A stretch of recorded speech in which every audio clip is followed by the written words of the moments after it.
Tume ya uchaguzi ya Cameroon imetangaza kuwa Rais Paul Biya ameibuka mshindi kwa uchaguzi wa urais baada ya kupata zaidi ya 53% ya kura zote. Biya ambaye amekuwa madarakani kwa zaidi ya miaka 42 anatarajiwa kuendelea kuongoza taifa hilo ikiwa matokeo hayo yatathibitishwa rasmi kabla ya Oktoba 26.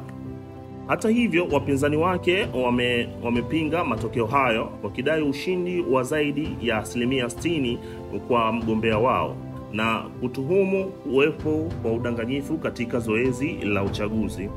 Wakati huo huo, kumekuwa na maandamano katika mji huku serikali ikiripoti kuwakamata watu kadhaa wakituhumiwa kwa uchochezi na kutengeneza taarifa za uongo kuhusu matokeo ya uchaguzi.